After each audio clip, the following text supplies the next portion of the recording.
সেই হাত দিয়ে কি করে মনীষী মহাপুরুষের ছবিতে মালা পরান, কি করে ত্রিবর্ণ রঞ্জিত জাতীয় পতাকাকে আপনারা সেলুট চালান, আপনাদের মোবাইলে কি করে রিংটোন বাজে। সারে জাহাজ আচ্ছা সামান্য মেয়ে ছেলে হয়ে পুরুষ মানুষের সামনে মস্তান। পুরুষ মানে মেয়েদের শরীর নিয়ে খেলা করা নয়, পুরুষ মানে দিনের আলোয় নারীকে সম্মান দেওয়া। কি করবেন আপনি?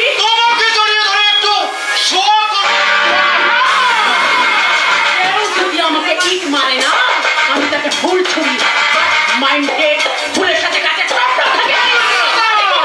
হাত যাবে একটা বাঁশ, যা বাজারে বসি আর ঘোরালে লাঠি হয়ে যায় লাঠি।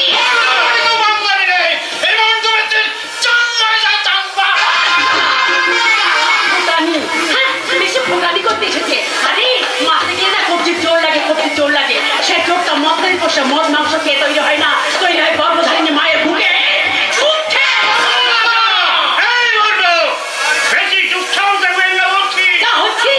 সেটা সবাই দেখতেছে, শুধু আপনাদের আইন মহাভারতের গান্ধারীর মতো চোখে কাপড় বেঁধে অন্ত সেজে বসে আছেন। আর সেই দৃশ্য থেকে অসহায় শিশুর মতো লজ্জা মুখ লুকে কাছে ওই অসহায় স্তম্ভে সীমা মূর্তি না। সে তো দেখাবেই যে দেশে শিক্ষায় তোলা, শিল্পের তালা, গুন্ডাদের গলায় ফুলের মালা, সে দেশে তো পাবলিকের বদলে এই পিস্তলরাই কথা বলবি। আজকে দিন আয়েগা মেরা ভারত মহান হোগা। অমরনাথ সেনের কথাগুলো তার গরম করে ফুটন্ত তেল নয়, চিঠা গেলে বড় বড় ফসকা পড়ে। আমি জানতে চাই আপনি মজা দেখতে কেন এসেছেন, নাকি হোটেলের মালিক হয়ে তেল মাথায় তেল দিতে চাইছে? আকাপের বাড়িটা দেখে তার ভিতরটা বোঝা যায় না কমললতা। আমি ভালো জানি মিস্টার বিবি, এবার সত্যি করে বলুন তো আজকে জঘন্য ঘটনার জন্য কে দায়ী? আমার চোখে মূল আসামি হলো তুমি। হ্যাঁ হ্যাঁ, তুমি একজন আর্টিস্ট হিসাবে আজ তুমি মস্ত বড় ভুল করেছো। অসম্ভব অসম্ভব, কেউ অসম্ভব অসম্ভব তুমি করতে আসলি তার প্রতিবাদ করতে যাওয়াটা কি অন্যায়? 100 অন্যায়, 1000 বার অন্যায়। তোমার উচিত ছিল তোমার হাত দিয়ে না মেরে পায়ের জুতো জোড়াটা খুলে ওই মন্ত্র মেটে তুঙ্গালের সপাটে বসিয়ে দাও। নিজের জীবনের ছেড়ে আপনি এইভাবে অপমান করছেন। নিজের জীবনে কি ভেবেছেন আপনি? মন্ত্র মেটে অন্যায়কে প্রশ্রয় দিয়ে আপনি পবিত্র খাকি পোশাকটার অসম্মান করেছেন। এই মুহূর্তে কোনো কথা না বলে আপনারা দুজন কমললতা সেনের কাছে নিঃশর্ত ক্ষমা চেয়ে ক্ষমা দেওয়ার কথা বলছেন স্যার। শিক্ষা ভদ্রতা সবার কাছে আশা করা যায় না, কারণ সবাই দামি জিনিসটার মালিক হয় না।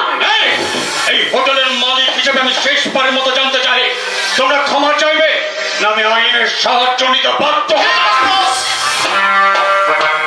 তুমি যখন বলছো আমি ক্ষমা চাইছি, সরি ভুল হয়ে গেছে। কি হলো মিস্টার, আপনি ঘড়ি দিয়েছেন? আপনি কি ঘড়ির সময় দেখে প্রায়শ্চিত্ত করার তিথিটা ঠিক করেন নাকি? ঠিক না ভুল সেটা সবাই আপনি সাক্ষী দেবে। তাই আজকের মতো আমি এখান থেকে চলে যাচ্ছি। নমস্কার। তুমি ক্ষমা করে দিও কমললতা, নয় কিন্তু আমি মনে শান্তি পাবো। শান্তি? শান্তি কোথায়? শান্তি তো শ্মশানে। আমি আপনার ভালোর জন্য একটা কথা বলছি, ঝাড়ু যতক্ষণ এক সূত্রে গাঁথা থাকে তখন সে আবর্জনা পরিষ্কার করে, আবার সেই ঝাড়ু যখন ছিঁড়ে আলাদা হয়ে যায় না তখন নিজেই আবর্জনায় পরিণত হয়। আমি তোমার কথার মর্ম বুঝতে পেরেছি কমললতা। মানুষকে সবসময় সৎসঙ্গে থাকতে হয়, নাহলে মনটা ডাস্টবিনে পরিণত হয়ে যায়। আমি আপনার ভালো চাই, আপনার ভালোর জন্য একটা কথা বলছি, বাজে লোকদের সাথে আপনি মেলামেশা করবেন না, কারণ জীবনটাকে রাঙাতে হলে কোনো রং তুলির দরকার হয় না, দরকার হয় ভালো মানুষের। সেই জন্যই তো তোমার মতো শিল্পীর সঙ্গে লাভের জন্য আমি আমার ডান্স পারি তোমাকে সাদরে সসম্মানে বরণ করে নিয়ে এসেছি। ধর না, কিন্তু আজকে যখন ঘটনা করে এই ডান্স বারে নাচ গান করা আমার পক্ষে সম্ভব নয়। না না কমললতা, না অমন কথা বলে তুমি আমাকে কষ্ট দিও না। সরি সরি পিপি সাহেব, সরি। প্রতিটা কষ্ট আমার জীবনে নতুন একটা শিক্ষা। তোমার মতো শিক্ষিতা মেয়ে আমার কাছ থেকে যদি চলে যায় তাহলে সমাজের কাছে, এই দেশের কাছে একটা ভুল বার্তা যাবে কমললতা।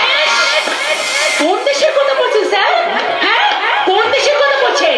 যে দেশের বিধানসভা ঝাড়ুদারদের শূন্য পদে ইঞ্জিনিয়ার, এমটেক, বিটেক, এমটেক ডিগ্রিধারীদের আবেদন করতে হয়, সেই দেশ। যে দেশের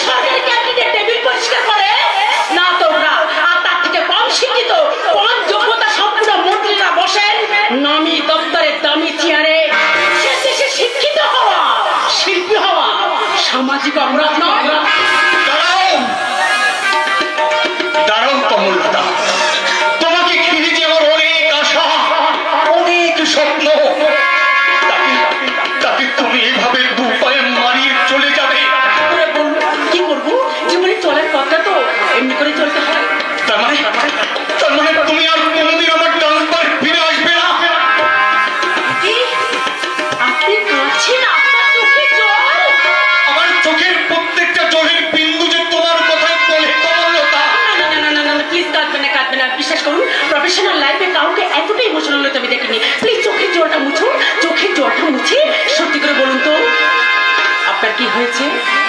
এমন কিছু কথা থাকে যা কাউকে বলা যায় না। সারাটা জীবন এই বুকের মধ্যে বয়ে বেড়াতে হয়।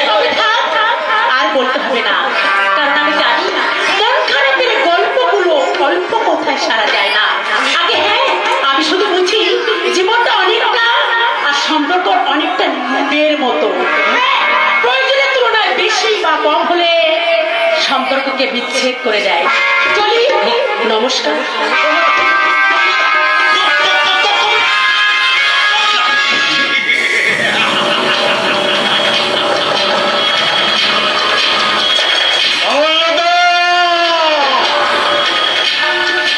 কথাগুলো আমার বুকের মধ্যে আগুনের মতো দাও দাও করে জ্বলে। যেদিন আমি তোমাকে প্রথম দেখেছি সেদিনই আমার আমার তোমাকে ভালো লেগে গিয়েছিল। তোমার রূপ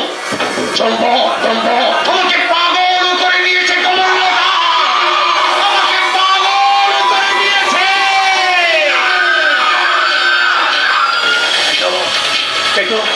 আমার সোহাগের রাতের বেডরুমে আমি তোমাকে চাই কমললতা, আমি তোমাকে চাই শুধু তোমাকে।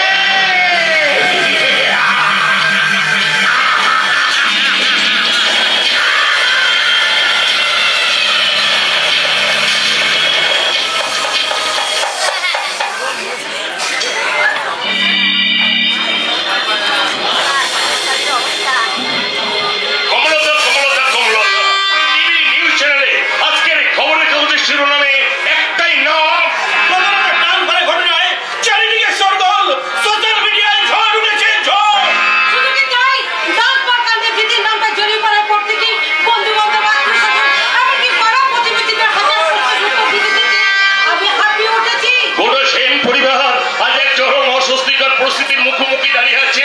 হাটে বাজারে রাস্তাঘাটে পরিচিত মহলের প্রতিক্রিয়ায় আমরা বোমা হয়ে গেছি। বোমা কি বলবো আমরা, কাদের বোঝাবো? কেউ কি শুনবে আমাদের মানসিক যন্ত্রণার কথা? কেন শুনবে আমাদের কথা? যে আমাদের কোনো কথায় কান না দিয়ে শুধু নিজের জীবনটাকে খেলা ভাবছে, সেই দিদি যে একটা কাণ্ড করেছে এটা কথা মিথ্যে না। আরে সেই সত্যিটাই তো আমি আমার মনটা কি কুড়ে কাঁদছে রে।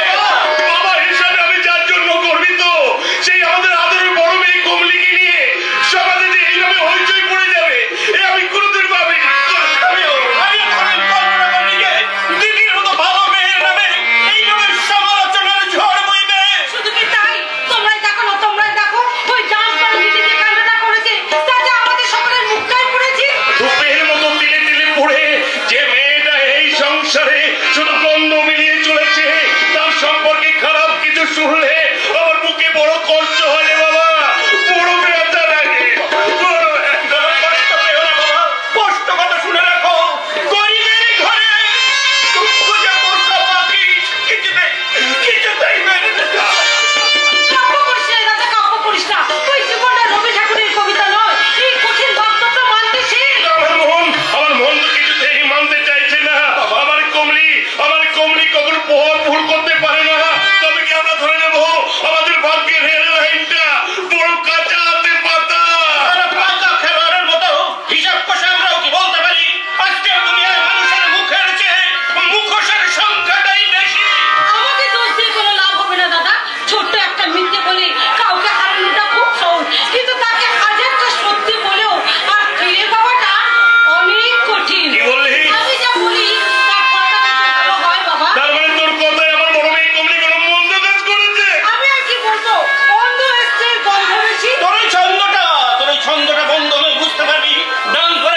সহনশীলতার অনুভূতি দেখে মনে হচ্ছে আমি যেন কোনো এক দেবী প্রতিমার সামনে সে দাঁড়িয়ে। আপনি হঠাৎ আমাদের বাড়িতে? মনে করো না মনের অজান্তে করে ফেলা ভুলের প্রায়শ্চিত্ত করতে। প্রায়শ্চিত্ত এই অধম আসামি প্রলয় পুত্রের হোটেল হানিমুনেই তো ঘটে গেছে কাল অবাঞ্ছিত ঘটনা। তার জন্য আমি লজ্জিত, অনুতপ্ত এবং এবং আপনাদের কাছে ক্ষমা প্রার্থী। প্লিজ এইভাবে ক্ষমা চাইবেন না। বিশ্বাস করুন কালকে ঘটনার জন্য আপনি তো দায়ী নন, যারা দোষী তারা শাস্তি পেয়েছে। তাছাড়া কালকের অবাঞ্ছিত ঘটনা আমি কিন্তু বাইরে রেখে এসেছি, বাড়িতে বয়ে নিয়ে আসিনি। আমি জানি তোমার কথা, আমি জানি তবু তো মানবিকতার খাতিরে আমার তো একটা দায় থেকেই যায়, তাই না? আপনারা কিন্তু কমলা থেকে কেউ ভুল বুঝবেন না। গতকাল নিউজ পেপারে বা খবরের চ্যানেলে যে খবরটা বেরিয়েছে না, সেটা সম্পূর্ণ মিথ্যা। আসল সত্যিটা জানার পর আমরা সকলে দুশ্চিন্তা মুক্ত হলাম। পদ্মার বাবু, আজ আমি বুঝতে পারলাম উনুনের দোয়া রান্নাঘর দেওয়ালকে কালো করলেও আকাশের গায়ে কোনো ডাক কাটতে পারে না। আর আমার সেই আকাশটা হচ্ছে আমার বড় মেয়ে কমলি।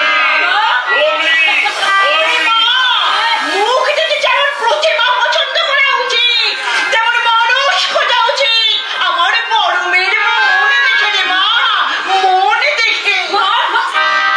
হ্যাঁ রে দিদি, মাজা পড়ে গেল তাতে আমাদের শিক্ষা হলো। আর তুই প্রমাণ দিলি অন্ধকার যত কমে আচ্ছা সূর্য তত তাড়াতাড়ি। শোনাবো না আমার। কি রে ভাই, তুই অবাক হয়ে আমার মুখে দেখেছিস? কি দেখছিস? কিছু দেখছি না দিদি, হ্যাঁ? শুধু মনে মনে ভাবছি। কি ভাবছিস? কোন বিখ্যাত ব্যক্তি যেন বলেছিলেন, হ্যাঁ মনে পড়ছে, ওই মেয়েদের বুদ্ধি নাকি হাঁটু দাদা।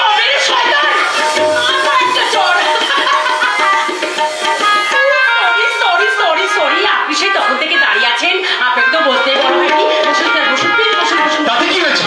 বসার আসন কেন আছে? মনের সিংহাসন অনেক আগেই পেতে রাখা আছে। ঠিক বুঝলাম না, মনের সিংহাসন এ কথার মানে? সেই মানে কথাটা মনে করো লেখা আছে এই ফুলের স্তবকে। আপনি কোথায় কোথায় একটা ভুল করছেন। উপলক্ষ ছাড়া কোনো উপহার উপকারই লাগে না। কিন্তু পৌষের পর পেরিয়ে আমি যদি দেখি ফাগুনের প্রতীক্ষায় অপেক্ষা একটুখানি বসন্তে। হেমন্তের কুয়াশার মতো ধোঁয়াশা না করে সত্যি করে বলুন তো আপনি কি চান? যদি বলি তোমাকে, আয়নার সামনে নিজের মুখটা কখনো দেখেছেন? দেখা তো কি ভালোবাসার জন্য সবকিছু করা যায়। ভালোবাসা হলো ইলেকট্রিসিটির মতো, ভুল মানুষের সাথে জোড়া লাগলে সব কেটে যায় সব। তাতে আমারও কোনো শোক নেই। মাঝে মধ্যে মনে হয় একটা বড় পাথরে আই লাভ ইউ লিখে তোমার মাথায় ছুঁড়ে মারি, যাতে বুঝতে পারো আমারও ভালোবাসার ওজন কত ছিল। আমার হাত ফেলেছে, হাতটা ছেড়ে দিন। যদি বলি না, আরে পারি আপনাকে পেনাল্টি কিক মারবো। দেখুন আমার সাথে সাথে জীবনে কোনোদিন বাবা হতে পারবেন না। আস্তে আস্তে গলাটা একটু নামিয়ে কথা বলুন। উঁচু স্বর আমি একদম পছন্দ করি না। একটা কথা মনে রাখবেন, আমি কিন্তু নাম্বারটা টপ করে লাগাই। টসের মানে বুঝতে পারলেন না? হেড পড়লে রেড সিগন্যাল ঢালি, তেল পড়লে মুখে ফাটা পাকা বেল। বলো বলো কি চাই, হেড না তেল? এর বললে হাসপাতালের বেল, এর বললে লাইফটাকে হেল করে দিই, হেল। আমি এই বাংলার মেয়ে, আজকের দিনে কন্যাশ্রী রূপশ্রীর মতো সুরক্ষাশ্রীতে আমরা সবার সেরা হতে পারি। আমার সাথে টক্কর নিয়ে কেউ কোনোদিন টিকতে পারেনি, তুমিও রেহাই পাবে না।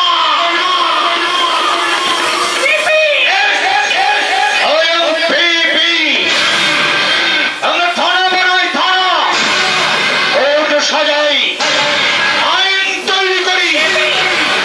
আজকের এই অপমানের বদলাটা আমি খুব শীঘ্রই নেব কমলা।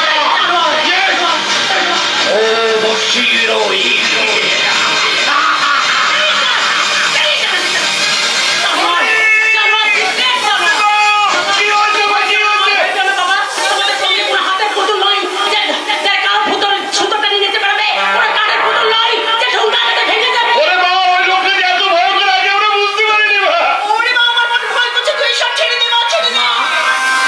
কিসের মা, ভয় কিসের? হয়তো কিছু কষ্ট মানুষকে কাঁদায়, আবার কিছু কষ্ট জীবনে উঠে দাঁড়াতে শেখায়। হ্যাঁ বাবা, তাই তো কবি সুকান্ত লিখেছেন, হে মহাজীবন, আমি কাব্য নয়, এবার কঠিন কঠোর গদ্যে আনো, পদলালিত ঝঙ্কার মুছে যা, গদ্যের করা হাতুড়িকে আছাড়ো, প্রয়োজনে কবিতার স্মৃতিতা, কবিতা তোমার দিলাম আজকে ছুটি, ক্ষুধা রাজ্যে পৃথিবী গদ্যময়, পূর্ণিমা চাঁদ যেন ঝলসে কিন্তু কোনো কিন্তু নয় বাবা, কোনো কিন্তু নয়। এই জীবন হলো একটা যাত্রা, যার নির্দিষ্ট কোনো মানচিত্র নেই, গন্তব্যে পৌঁছানোর ঠিকানা নিজেকেই ঠিক করে নিতে হয়। মা গো, সেই সহনশীলতা শিক্ষা আমি যে আমার মায়ের কাছ থেকে শিখেছি। হ্যাঁ মা, হ্যাঁ, আত্মত্যাগের বিনিময়ে এই বলে জপ করেছি ত্যাগ প্রতীক্ষার মূল মন্ত্র। তাই তুমি আমাকে আশীর্বাদ করো মা, আশীর্বাদ করো বাবা, আশীর্বাদ করো। আশীর্বাদ করি, তুই সুখে থাক, ভালো থাক, সুখে থাক। সুখ? বাবা, আমার জীবনে সুখ হলো শান্ত, আর দুঃখ দুরন্ত। তাই তো সুখকে সারা জীবনের মতো বিদায় দিয়ে দুঃখকে আপন করে আমি বলতে চাই, ওগো দুঃখ তুমি যেও না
মেঘ করুক, আর সেই মেঘ থেকে বৃষ্টি আসুক জোরে জোরে জোরে জোরে, আর সেই বৃষ্টিতে আমার জীবন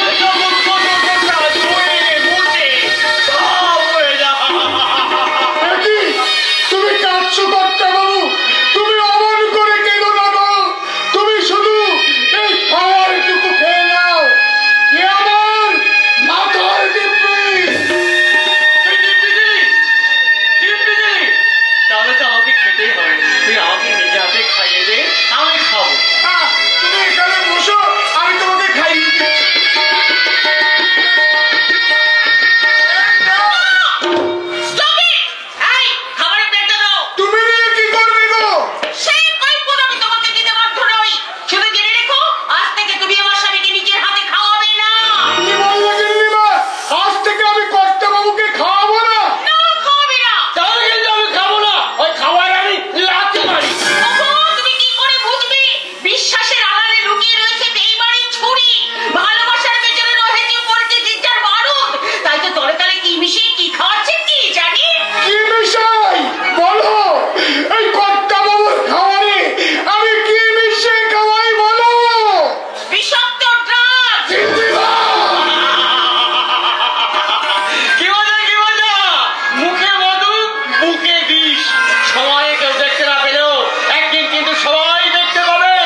বলেছি কোন কিছুর বিনিময়ে বাবাকে মানসিক আঘাত দেবে না। ওরে শুভ্র রে, আমি কি তোর বাবাকে আঘাত দিতে চাই? তোর বাবা আঘাত পেলে আমি কাঁদতে কাঁদতে অন্ধ হয়ে যাই, অথচ তুই আমাকে আসামির কাঠগড়ায় দাঁড় করালি রে বেটা। তুমি আমার কথায় কিছু মনে করো না ভালো মা, আসলে বাবার এই দুর্বিষহ জীবন যন্ত্রণা দেখে আমার মাথার কোন ঠিক নেই। শুভ্র, বাবার মতো অসহায় কে আছে বলো, যে একটু চিৎকার করে কাঁদতে পারে না, কাউকে কিছু জানাতে পারে না, শুধু চোখের জল লুকে লুকে আছে।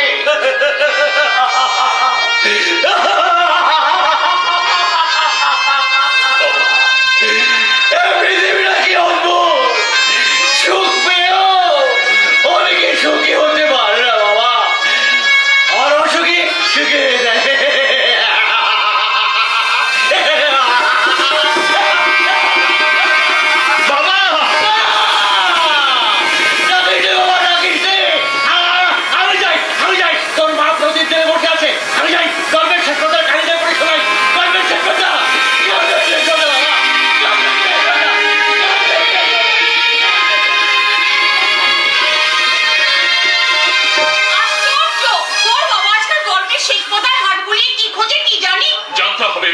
জানতে হবে কেন পূর্ণিমার চাঁদ থেকে বাবার মধ্যে এক অদ্ভুত পরিবর্তন শুরু হয়, কেন পাতার বাছি বদলে বাবার শরীরে প্রলয় নাচন নাচে। বলতে হবে, বুঝতে হবে, জানতে হবে, জানতে হবে মেডিকেল টেস্টের রিপোর্টে বাবার শরীরে কেন বিষক্রিয়ার সংকেত মিলেছে। না জানলেছে বাবার মতো আমি পাগল হয়ে যাবো। এই বিশ্বাস দিয়ে শুরু হচ্ছে এক অস্পঙ্গে জানার আগে দুটো কারখানায় লং পথে চলছে, যে কোম্পানিতে লক্ষ্যে রান করছে, এমনকি আমার ব্যাংক অ্যাকাউন্ট থেকে একটা মুঠোঙ্কের টাকা গায়েব হয়ে গেছে। কথাগুলো সত্যি, এরা পুলিশের ধরা পড়েছে। দেখি আপনি পশ্চিমবঙ্গের পুলিশকে আপনার পাবলিকের কাছে বুঝতে হতে থাকি, যেমন অদ্ভুতভাবে আপনি আমার দিকে তাকিয়ে আছেন। তাকিয়ে থাকাটা স্বাভাবিক। আপনি কি পশ্চিমবঙ্গের পুলিশ না কোনো জ্যোতিষী যে পাবলিকের মনের খবর আপনি এমনি জেনে গেলেন? জানি, অনেক কিছু জানি, আর সেই জন্য তো আনন্দিয়ার বলি আজকে নিজের ওপর ভরসা করবেন না, আজকে রাতের জন্য নিজের ব্যবস্থা নিজেই করুন। ভাই আজকে শুক্রবাবু আপনার এতগুলো টাকা চুরি হয়ে গেছে, আপনি কাউকে সন্দেহ করেন? সন্দেহ? পুলিশের অনুমান জেল ধরায় বিশ্বাস ফ্যামিলি একের পর এক যে কেন চুরি হয়ে গেছে, তাতে আমাদের প্রিয় বিশ্বাস যে ছোট্টের মধ্যে লুকিয়ে আছে। এই পরিবারে আমরা যারা আছি তারা সকলেই তো সকলেই শুভাকাঙ্ক্ষী। কিছু মনে করবেন না ম্যাডাম, এগুলি সবই সম্ভব। তা কি করে সম্ভব? আমি ছোটবেলা থেকে জেনে এসেছি আমরা কারো ক্ষতি না করলে কেউ আমাদের কোনো ক্ষতি করবে না। তাহলে কি এটাই ধরে নিতে হবে আমরা যাদের ভালো চাই তারাই আমাদের ক্ষতি করতে চাই? আজকের পৃথিবীতে তাই, সেই জন্য তারা চোখ কান খোলা রেখে চলবেন। মনে রাখবেন একটা গোপন চক্র কিন্তু সক্রিয় উঠেছে। ভাই আমি তাহলে এখন চলি। চক্র, গোপন চক্র, আমি তো কিছুই বুঝতে পারছি না বাবা, কে বা কারা কিসের জন্য আমার জীবনে জানাতে চাইছে এক ভয়ঙ্কর আগুন। ওই পুলিশ অফিসার একেবারে সেই মাথাটাকে গরম করে দিয়ে গেল। এই সময় তো মাথাকে ঠান্ডা রাখতে হয় বাবা। আসলে কে ক্ষতি করতে পারে, কে ক্ষতি করতে পারে ভালো মা, সেই ছোটবেলা থেকে জেনে এসেছি। আমার মা মরে যাওয়ার পর তুমি আমার মা। বলুন শুভ্র, তোর মায়ের কথা মনে পড়ে না? মনে পড়ে, কিন্তু তুমি আসার পর আমার মাকে যে আমি ভুলে গেছি ভালো মা। ভয় কি, আমি তো আছি। আয়, তুই আমার মনে মাথা রেখে শুবি, আর আমি তোকে ফুটপাড়ানি গান দিয়ে উপাড়ি দেব। ঘুমা আমার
দেনা শোধ করছি। এই নাও, এই টাকা ফাঁকা রাখো।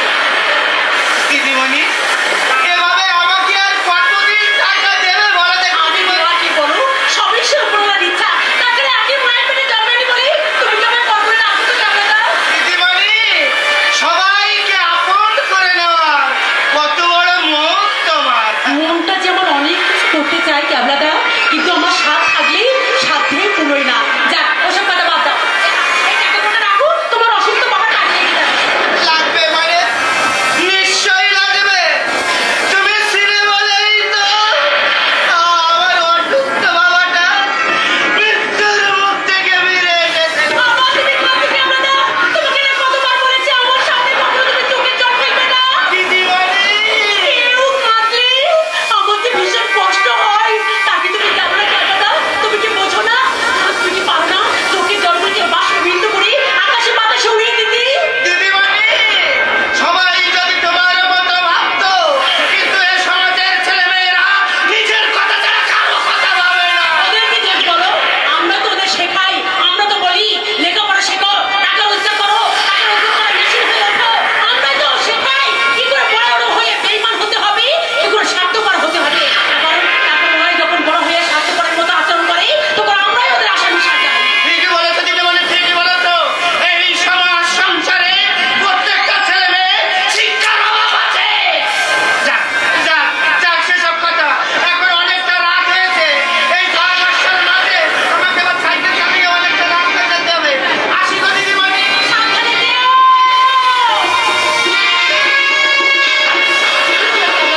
আমার থেকে লেগে দিদিমণি এই ঝড় বর্ষার মধ্যে তুমি একটু সাবধানে থেকো গো দিদিমণি। তুমি চিন্তা করো না, আমি সাবধানে থাকবো। শোনো, শোনো, শোনো, শোনো।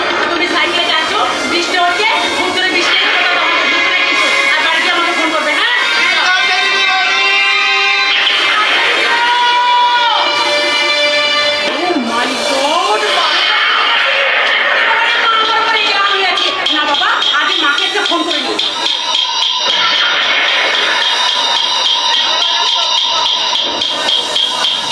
হ্যালো মা, হ্যাঁ আমি জানি তুমি রেখে আছি, তাই তো ফোনটা করলাম। শোনো না, শোনো, আমার প্রোগ্রাম শেষ হয়ে গেছে, আমার জিনিসপত্র গোছগাছ করা হয়ে গেছে, আমি এক্ষুনি আসছি। হ্যাঁ বৃষ্টি হচ্ছে, ঝড় হচ্ছে, আরে বাবা আমি তো গাড়ি বুক করেছি, গাড়িতে যাবো, তুমি টেনশন করো না। হ্যাঁ রাখছি, ওকে ওকে, বাই বাই। কোথায় যাচ্ছ কমলাটা? অফিস বুকে লিখে যেতে হবে নাকি? বাবা ওগুলো মেয়ের মুখে আমার খই পড়ছে। এই যে মেয়েদের ভেবো না বলা, সময় হলে বাকি দেবে তোমাদের তবলা। না তিন তিন না, না তিন তিন না, তেরে কেটে তাক, তেরে কেটে তাক, তেরে কেটে তাক, তাক। আরে বাজালাম না, সামান্য তবলার খোল বাজিয়ে তোমাকে আমি স্বাগত জানালাম মিস কমলা। বেশ করেছেন, বেশ করেছেন। ভাবিস কেন্দ্রীয় সরকার কথার উপরে কোনো পর্দা পায়নি, তাই তখন থেকে যা খুশি তাই বলে যাচ্ছেন। কিন্তু একটা কথা মনে রাখবেন, সময় মতো কিন্তু প্রতিবাদ করতে পারে না কমললতা সেন। প্রতিবাদ কি এ মন্টু! পরে কি রে? খিড়কি থেকে সিংহদ্বার পর্যন্ত যে সমস্ত নারীদের পৃথিবী, তারা করবে প্রতিবাদ। কাউকে ছোট বাবা ঠিক নয়, পাঁচটা দুই টাকা দিয়ে দুটো টাকা লাগে, কত টাকা লাগবে নয়। দাঁড়িয়ে কি দেখছিস? এখন শুরু করো কাজ। খবরদার একটু এগিয়ে আসবে না, আমি কিন্তু নিজের প্রতিরক্ষার পাল্টা প্রতিরোধ করতে জানি। কি করবে? এখনই আপনাদের অসভ্যতামির কথা, অভদ্রতার কথা আমি থানায় ফোন করে জানাবো।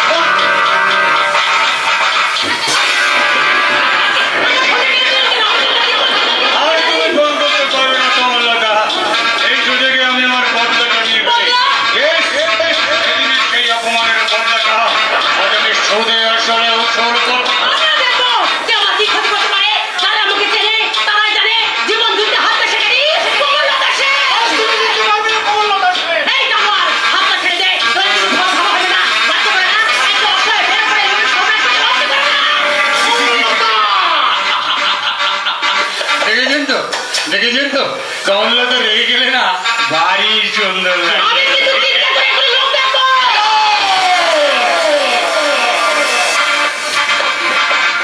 যত খুশি চিল্লাও, যত খুশি চিল্লাও। মহাভারতে দ্রৌপদীর চিৎকার শুনে ছুটে হয়েছিল ভগবান শ্রীকৃষ্ণ। আর তোমার ইজ্জত বাঁচাতে কেউ ছুটে আসবে না। আমি চেষ্টা করবো, তবু আমি প্রতিবাদ করবো।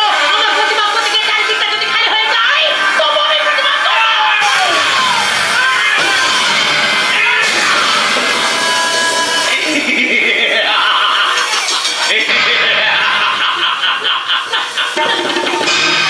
লালসার গর্ভে জন্ম আমার, বাঁচাও!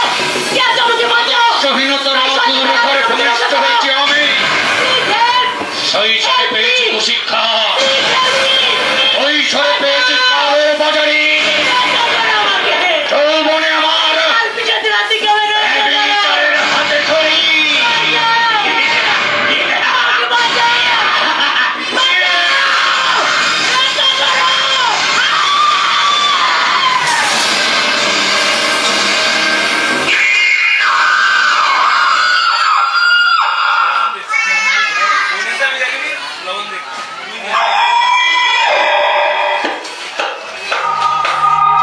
দেখেছেন তো আমি কত বড় শুয়ারের বাচ্চা, আমি কতটা ভয়ানক, আমি কতটা ভয়ঙ্কর, আমি কতটা হিংস্র।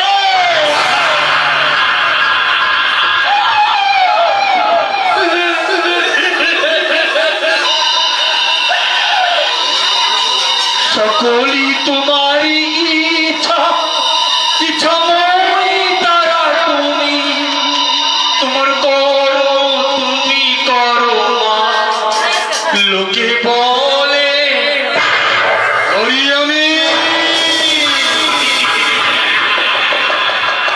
করি আমি।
কি বলছেন?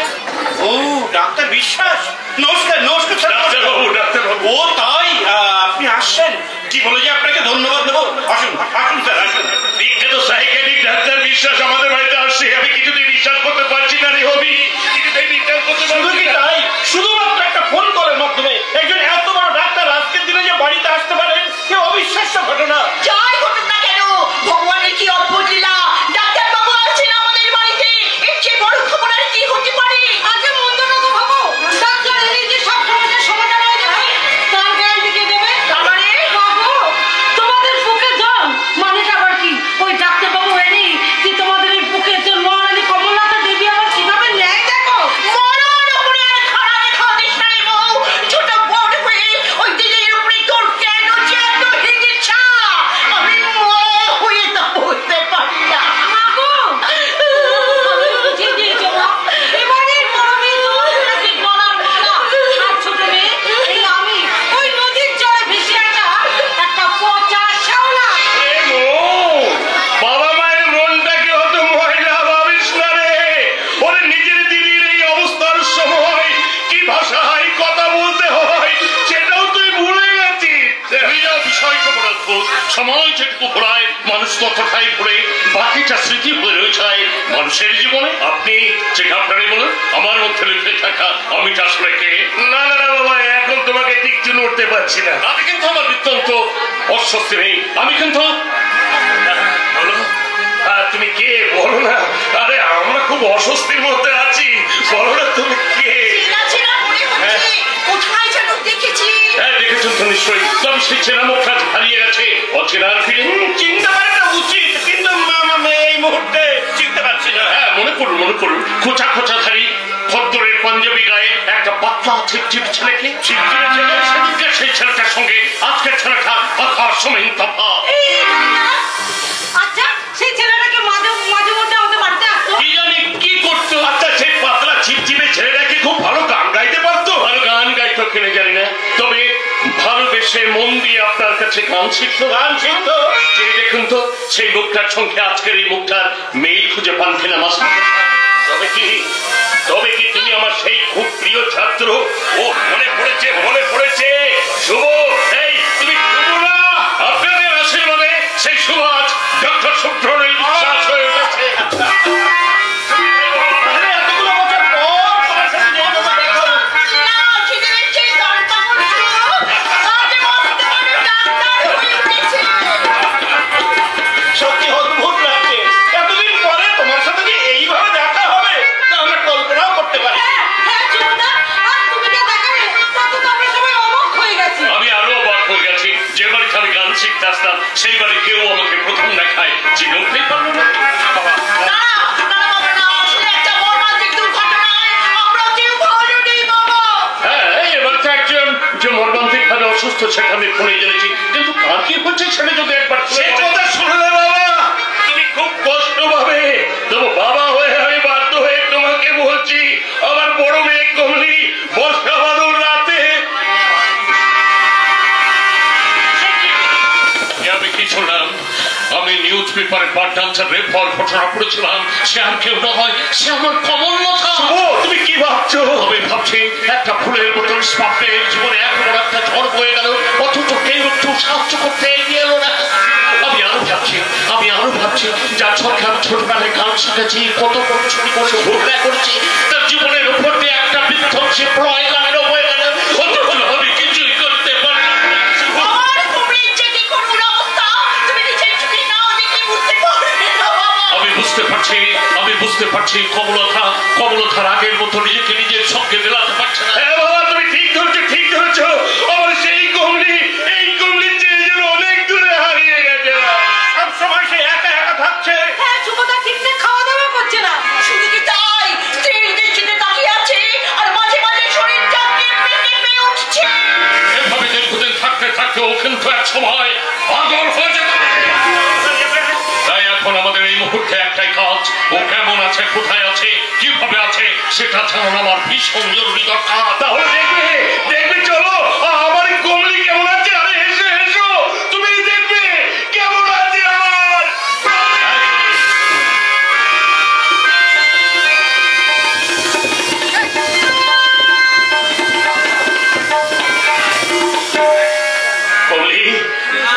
তুমি এই দিদি, আরে দেখ দেখ তাকে দেখ তোর কাছে কে এসেছে বা কমললতা কমললতা তুমি আমাকে চিনতে পারছো না কমললতা আমি আমি আমি সূত্রটি কথা বল মা কথা বল চুপ করে থাকিস না কথা আমরা তোমার কথা শোনার জন্য অধীর অপেক্ষা করছি প্লিজ তুমি কথা বলো